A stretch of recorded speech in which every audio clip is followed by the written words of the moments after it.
So as we get older, we're going to go through a lot of life changes. That's just going to happen, as you live your life, things are going to change. Um, but we also still are going to require social support at all points of our life, especially when we're older. Elders are just at a more higher risk for negative life events because, like I said, you're just more likely to live through bad things the longer that you live. Multiple life changes are going to test your coping skills, right? How good you are coping with, maybe having to leave your home and go live in an extended care facility or go and live with your kids, have your kids start taking care of you, have your spouse die, right? There's a lot of stuff that's going to see, like, how are you at coping with things?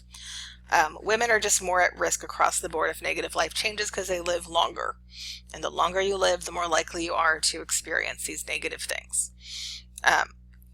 Especially if you're a woman, you have brothers, right? Because you outlive, you're more likely to outlive your siblings.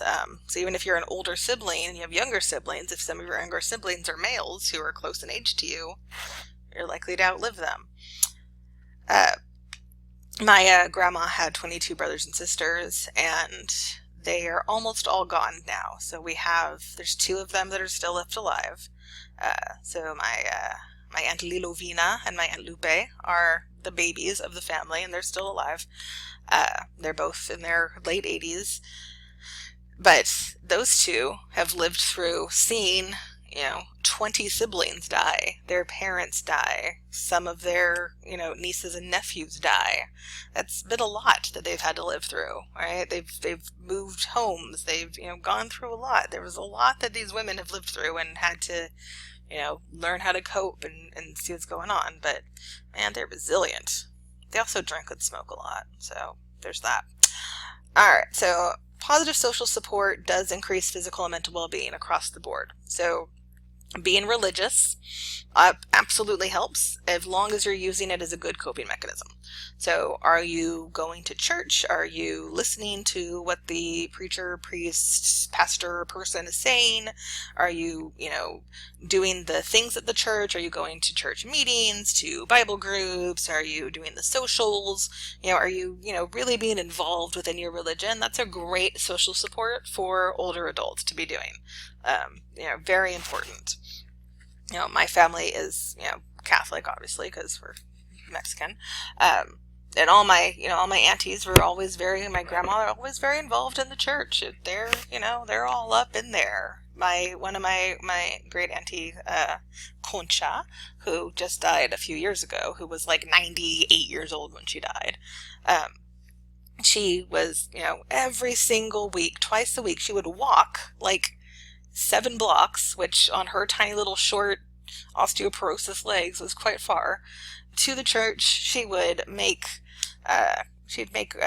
sandwiches for the homeless population, and once a week she would go in, like I think it was on Tuesdays, and she would make all of the Eucharist for Mass. So if you're not Catholic, the Eucharist is the what we consider to be the body of Christ, and it's like this little wafer thing, and we get it at Mass, and they say the body of Christ, and we say Amen, and we cross ourselves and we eat it. So it doesn't taste very good. It kind of tastes like styrofoam, if you've ever tasted styrofoam. You probably shouldn't taste styrofoam, but if you did, it would taste like a Eucharist. And so she would make those. She'd make that for the priest. But she also didn't think it tasted very good, and so she started sneaking sugar into the Eucharist dough before making it so that it would taste better. And the priest found out about it, and he fired her. He fired her from being a Eucharist volunteer maker when she was like, 80 years old. And I was like, dude, seriously? Catholics. But yeah, religion's important. If you're not religious, it doesn't mean that, oh no, my life is over. But people who have religion do show that it is a good form of social support. Informally, right? Friends and family, people that are around you, you want to keep them going. Formally, paid workers, like people who maybe drop off the Meals on Wheels, different agencies that may come by to check on you, especially if you're like an at-risk type of older adult. You may have a social worker or someone assigned to you that comes in and just kind of checks on you and sees how you're doing. you kind of have to start selecting domains of control. Like, you have to be like, okay, these are the things I know I have control over, and these are the things I don't have so much control over, and kind of focusing on the things you do have control over to help with that. So the best types of social support are the kind that affirm your self-worth and belonging, right? The people that tell you you're worthy, we care about you, you're still a great member of the society, and we want you here, and we love being around you, right? Keep that feeling going with older people, and they're going to do better just across the board. People like being loved no matter what age they are. So housing arrangements, as we get older, a lot of people want to stay in their homes, right? Almost all of them prefer, I want to stay in my own home, right? It's preferred, and they have the most control there. I get to sleep in my own bed, with my own things, with my own food in the fridge, and it's mine, and it just feels better. We all feel this way. Everyone would rather live in their own space than have to live with someone else, right? We just would, right? Because it's our space. It's our little piece of control. When we don't have their own home, they would prefer to then live with family if possible, right? Either the family moves in with them or they move in with the family. We do see the number of older people living alone increasing because people are living longer, and you are likely to outlive your spouse if you're a woman especially. So living alone as an elderly person is much more common now than it ever was kind of before. We have those different kind of residential communities that you can live in. There's been a lot of those popping up, right? The 50 and older type population places, where they're all having all the sex and getting the STDs. Those have become much more common. We have one here in Frisco. I think they just are building another one like up the tollway somewhere. Like, they're popping up all over because there's a lot of older people that want to live in houses that are kind of easier to take care of, because a lot of older people don't want to have two-story homes, so they're all one-story, easy to get around, places where, but there's still, I can still golf, and I can go walking, and I can have my friends, and they have their little like tea parties and knitting circles and all this stuff, and they enjoy that, right? So a lot of them really like that type of community where I still have control, but I also have kind of more people around.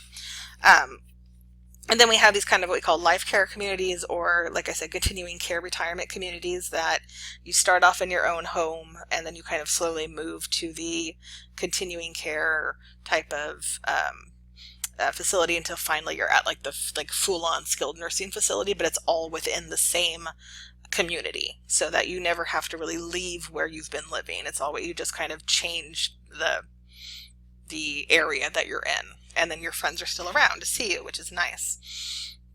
Full-on nursing homes, no one wants to be in them. It restricts autonomy. There's not a lot of people to be around. There's some social integration, but not a lot usually. It's kind of like, we're going to wheel you over here and you're going to listen to this music, and we're going to wheel you back out. It's not where most people want to end up. Unfortunately, some people have to end up there for many reasons, but most people, that's not where they would like to spend their last few years of life.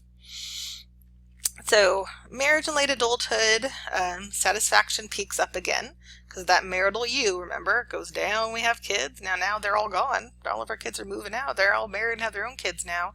So satisfaction goes back up.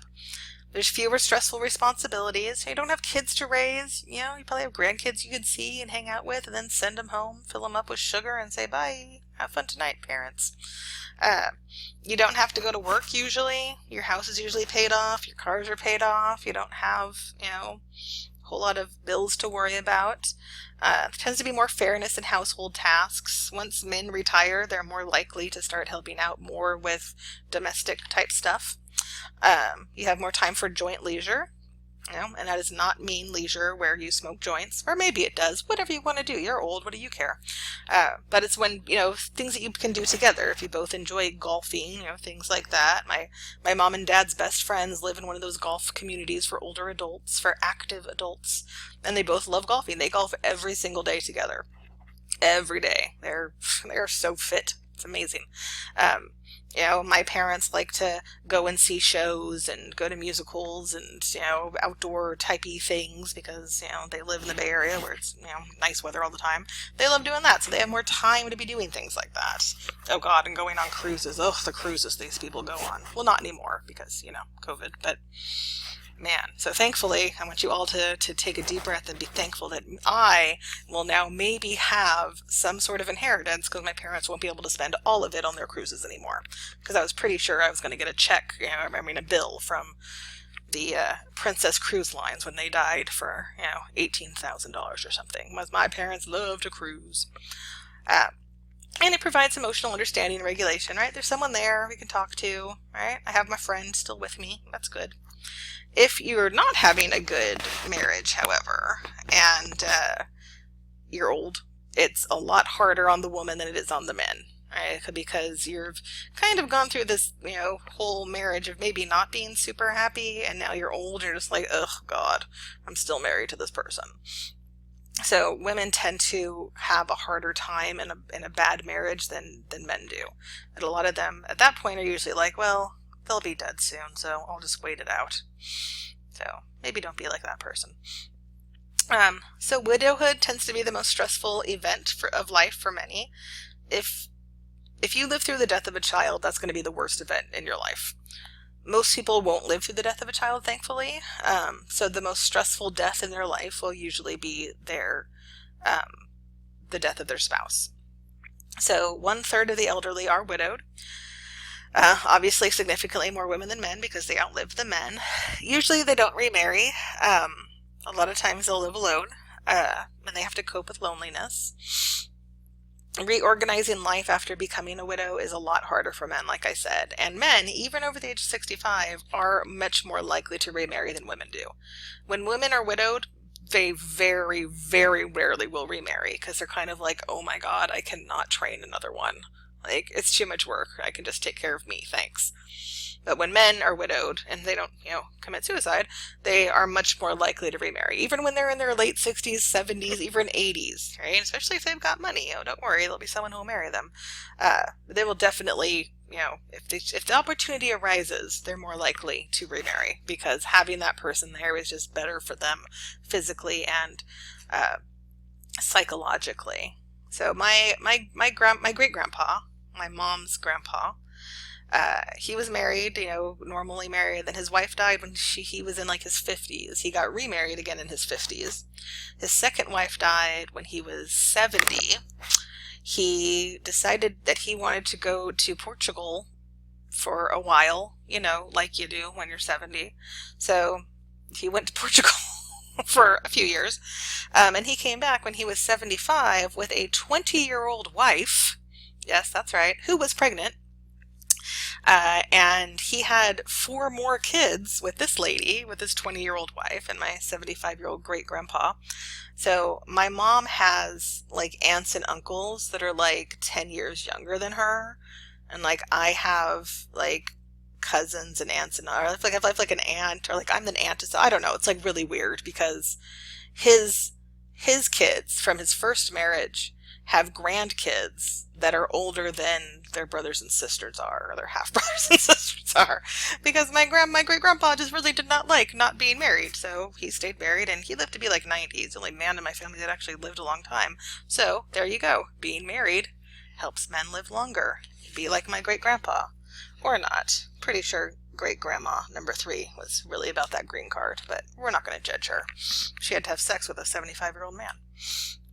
Alright, so your relationships with your adult children are really going to have an effect on your physical and mental health. So how good is your relationship with your kids when you get older is a big thing. Assisting each other is important, right? So direction changes towards children helping the parents, and the parents not helping the kids as much, obviously. How close you are with your parent does affect your willingness to help them as they get older. Because you have no... you're not tied to having to take care of your parents, right? There's no law that says you have to take care of your parent. So your willingness to take care of your parent has a lot to do with how much you feel like you need to, right? And a lot of that's based on how close you are. If you love your parents and care about them, then obviously you want them to do well and be taken care of. If your parents were horrible people and you don't really want to be around, you're less likely to help them, and you are under no obligation to help them. All right. I know people will say like, "Oh, well, they're your family." Well, yeah, they are your family, and they decided to treat you like crap. So you have no obligation to have to help them. So you want to be good to your kids, right? Every time I do something nice for my kids, I always say, and that's why we're going to put mommy in the nice home that doesn't smell like pee. And my daughter says, "You'll live with me," and I'm like, I'd rather live with your brother. I can mostly say that under my breath though, because I'm an awesome parent. So emotional support is what, a lot of people need with their, kids, right? Ever since this COVID thing happened, I call my parents every single day. I usually didn't talk to them every day. I talk to them a few times a week at least, but not every single day. But I've been calling them every single day to see how they're doing, because I know that my mom isn't especially happy about being trapped in a house with my father nonstop. Parents do try to avoid dependency, right? My parents do not really enjoy when I tell them that they have to do certain things for their health, and they, or if I help them to do things, but they still want to feel like they're taking care of me, and I let them. So mother-daughter ties are often the closest. Moms and daughters are usually the closest, and usually there's more help coming from the daughter. If you have a daughter, you're more likely to be given support from your children than if you have sons. Sons are less likely to take care of their parents, unless within your culture it's the son's job. So some cultures are the son's job is to take care of the family. Like I've said before, in those cultures, if you have a son, you're usually good. But in most like American type families, if all you have is boys, you're less likely to have your children around helping you than if you have girls. So keep trying till you have a girl, or adopt one, I guess. All right, so elder maltreatment is a crime. Older people are in a protected class. So under the age of 18, you're in a protected class as children, and over the age of 65, you become in a protected class again, where if someone is hurting you, they can be arrested just for that fact. You don't have to press charges. So from 18 to 65, if like someone punches you in the face, that person wouldn't get arrested unless you say, I want that person arrested for punching me. Or you have to say, this is something that I want them to have happen to them. If you're 65 and someone punches you, you're already arrested because you've now, hurt someone in a protected class. Same thing as if you punch a 12-year-old kid, you'd be arrested. So we do see a lot of elder maltreatment happening, things like physical abuse, physical neglect, emotional abuse, sexual abuse, financial abuse. It's more likely to happen with older adults who are more reliant on a child, or someone, older adults that have a lot of, that are handicapped in multiple ways, who maybe can't talk, especially. If they can't, be mobile on their own, they're more likely to be abused. Or neglected, right? They're not fed, they're not, they may get bed sores and things, they aren't bathed, that's all physical neglect. Emotional abuse, telling them they're no good, telling them I wish you would just die, right? Things like horrible things like that. Sexual abuse is also common. It's not talked about as much, because we're always weirded out by sexual abuse, but it happens to older adults, and it can happen in long-term care facilities, it can happen in their own home, because there's a lot of, sick, horrible people out there. And financial abuse is also quite common, with someone coming, stealing their money, taking their credit cards, taking out credit cards in the older person's name and, running them, maxing them out, stealing their social security checks, right? All of that, that's all financial abuse. All of it's illegal. All of it you can be prosecuted for and spend, time in prison for if you're found out about it. But a lot of times no one finds out, especially if the older person doesn't have a good social support network that sees that it's happening, may not know that these things are going on. So sad. All right. So are you going to retire or not? We all hope we will. So the decision to retire kind of goes on, a couple of main things. You're more likely to retire if you have adequate retirement benefits. So if you know that when I retire I have enough money to live off of, you're going to be more likely to retire. If you have compelling leisure interests, if there's things you really want to be able to do and you don't have time to do because you're working, then you're more likely to retire. If you don't really like your job, if you're getting sick, if your spouse is retiring, and if you have kind of a more routine or boring job or a more physically difficult job, all of those things are going to make you more likely to retire. You're going to keep working if you don't have a lot of benefits. If when you leave you're not going to have a lot of money or health insurance, then you're just going to keep working because you're going to need those things obviously to survive. If you don't have a lot of leisure interests, then you're going to tend to keep working. You're like, why what would I even do? Might as well just keep working. If you really love your job, you're going to keep working. If you're in good health, if your spouse is working, if you have a pretty flexible work schedule and you can make your own hours, you're more likely to keep working. And if you have like a pleasant and stimulating work environment, you're going to tend to keep working. All right, so like my dad's been retired for maybe like 20 years now, 15 years or so. He's been retired for a long time. But he was a cop. He has great retirement benefits. He's got a pension. He's got a 401k. He's rolling in the dough. Both of my parents make more money retired than they did when they were working. It's insane. He has full medical. He has full dental, paid completely. Just why not, right? He had a job that was difficult. He was a cop. He didn't love being a cop, and so as soon as he could, he took his pension and ran. My mom worked for as long as she possibly could. She worked so long that they pretty much kept saying I really wish you would retire now, but she loved her job. She enjoyed it. She is a morning person, so she didn't mind having to be at work at 8 o'clock in the morning. She loved doing things. She worked for the county and public housing. She liked getting housing for people who were lower socioeconomic status and making sure they had the things that they needed. She loved her job. So she worked for so long that her pension is 99.9% of her salary. So my mom gets a paycheck every month of the same salary she was making while she was working, plus she gets a 401k, plus she gets her Social Security, plus because she was a county employee, she gets a raise every time everyone else gets a raise, and she has full medical and dental. So my mom makes a shit ton of money, retired. And so does my dad, which is why they go on cruises all the time, or at least used to.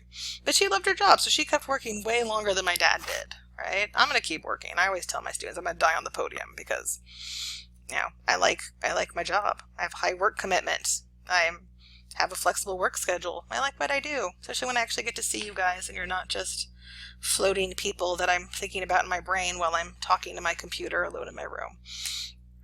Alright, so optimal aging. See, this is going to be me. This is what I want to be. I want to have a little Vespa, and I'm going to go, this time I'm going to get to PRC when I'm 70. Woohoo, here I go. Let's talk about psychology. So minimizing losses and maximizing gains is the key to optimal aging. So focusing left on outcomes and more on the process, right? It's about the journey, not the destination. Looking at reaching personal goals, right? Setting goals for yourself and going towards them. That's what you want to be doing. You need to realize that some things in your life are controllable and others aren't, and focus on the ones that are, and recognize that you're not going to be able to control everything, and you need to just let those things go. It would be great if we had more social policies to help with older people. We don't have a whole lot of them, but that may be changing as the baby boomers start to, really say, hey, we need more stuff. But what, the main thing is, for all of life, from right now, all of you, my little 19, 20-year-olds and above, is really just say, I have this one life to live. I need to make good choices. I need to do things that make me happy. I need to find, my happy spot in this world and go forward with it. And that's what I hope you all are able to do. I hope you all find a career that you love, be that nursing or otherwise. I hope that you find love and companionship and friendship and all of these things. And why am I getting all emotional right now? Because y'all, guess what? We're done. That's it. We are over.